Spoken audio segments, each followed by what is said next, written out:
40th anniversary since the founding of the festival. It's the 30th anniversary of the Standard Bank Young Artist Awards.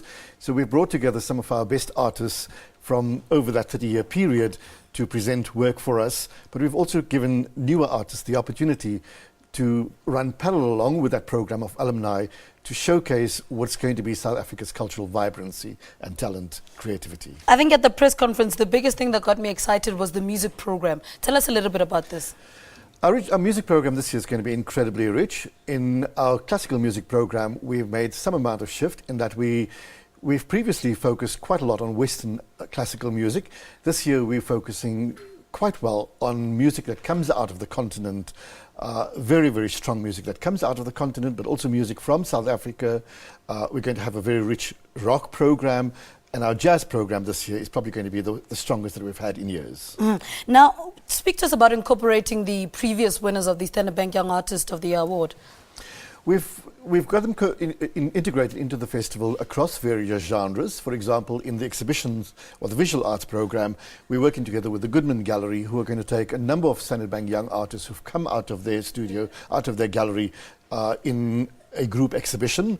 In our theatre program, we've commissioned work from artists like Aubrey Segabe, Paul Grootboom, Lara Foot, Sylvain Strike, who's our featured artist of the year, to all present work. And in our music program, we have artists like Sibongile Khumalo, Zaan Stapelberg, Gloria Bosman, Shannon Maude, who are all winners of the award, alongside some of the male winners like Concord Gibinda, African Mkhize, featured in our program. Now, you know, the highlight of the festival has always been the Think Fest. Well, for me personally, who is on the Think Fest this year? Well, Think Fest is an incredibly interesting program in that it gathers together a lot of thought leaders, trendsetters, and people who move and shake our society.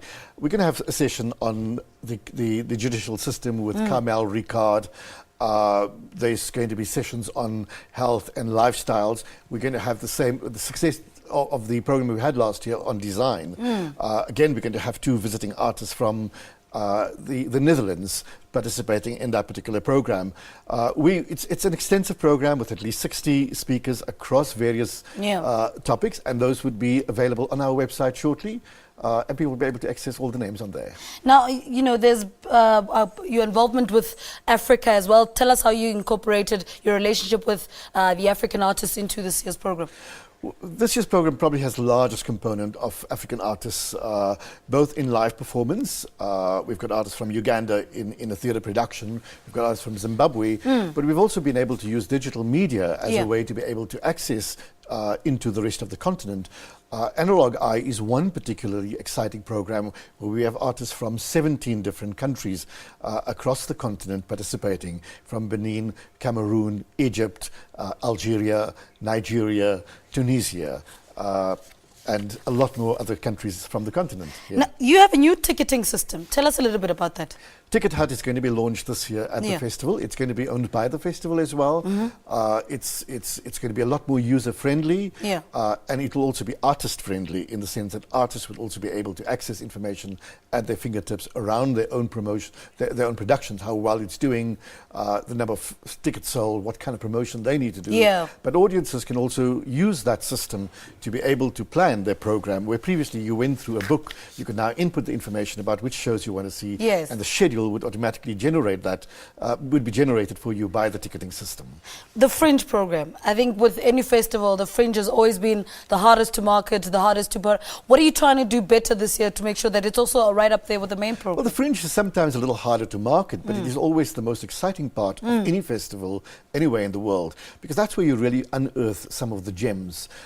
You know, some of the big name artists that we have in our country today cut their teeth on the Fringe program.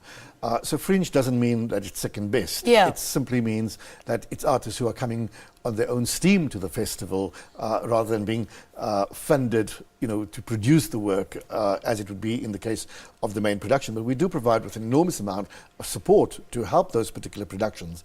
I think the Fringe artists, there's a network of artists who support each other. A lot of those fringe artists are using social media to market their work. And of course, as a festival, we believe in the fringe enormously, and we put an enormous amount of support in promoting and backing that fringe program. All right. Sir, thank you so much for talking to us. We look forward to seeing you in Grahamstown. Ishmael Mohamed is the National Arts Festival Director, speaking to us about this year's program, which will get underway in Grahamstown from the 3rd to the 13th of July this year. Let's take a break. Sam Marshall will give you all the sporting details after this. Stay with us.